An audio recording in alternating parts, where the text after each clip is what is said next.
Hello and good morning, you two. How are you guys doing today?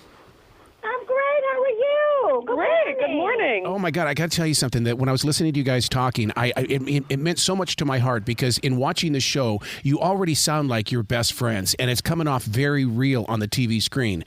We are. We are real. We are for real friends. Yep. They cast it right. Doesn't that make it a lot easier? Because, I mean, when you've got a show like Run the World, I mean, we're all living vicariously through your journeys. Yeah, it makes it a lot easier if we get along and the laughs are genuine. It does come in handy, when there's a genuine feel about the scenes and, you have empathy and all of that. And it's like, oh, I actually like your face.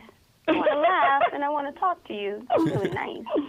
Well, viewers can find it on Starz. It's an 8-episode series, and what I love about it is because it's 30 minutes, and everybody's got 30 minutes. If it were an hour show, we'd all say, okay, I'll get around to it. But I love that you're packing all the fun and laughter in 30 minutes.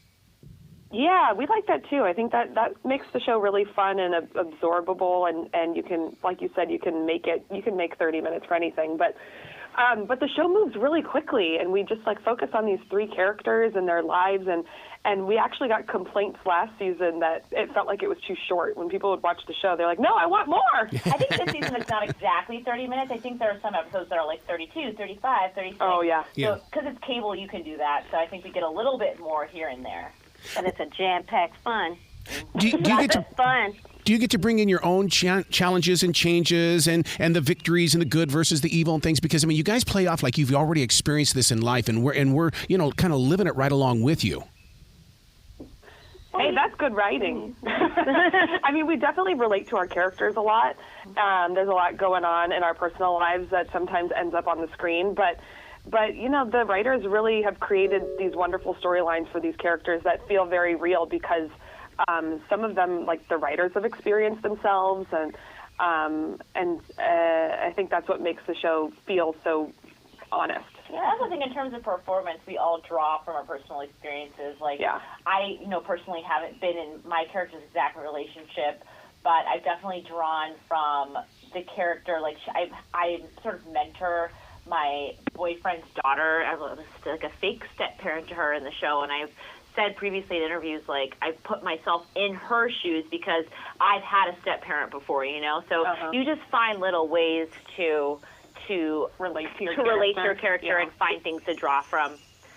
I was wondering how you guys relate with those. I was wondering how you guys deal with relating with the characters, because it does come across as just everyday real people who just happen to be in Harlem, and your loyalty to each other is phenomenal. And so many of us need to see that loyalty and that togetherness.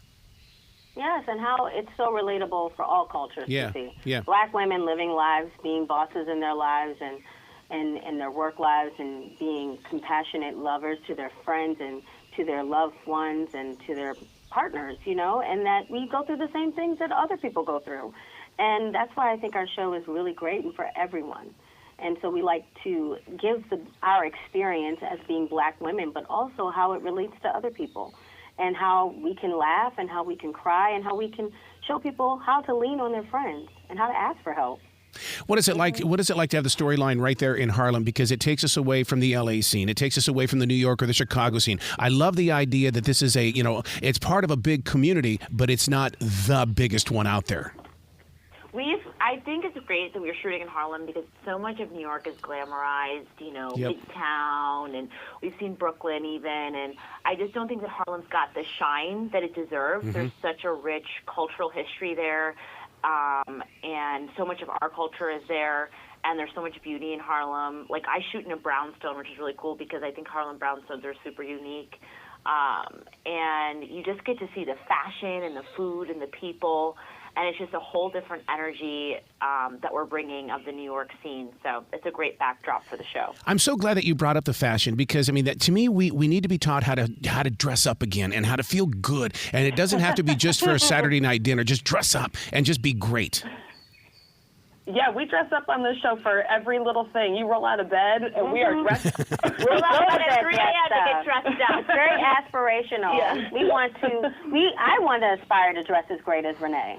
Her hair is always done. Well, congratulations on this incredible show called Run the World. It's on Starz, and I'm sure you guys are learning from these roles as well, so you can go out there and teach it to the real people of the world as well. Absolutely. Well, thank you so much. Thank you. Yes, and good morning. That's right. Well, you be brilliant today, okay?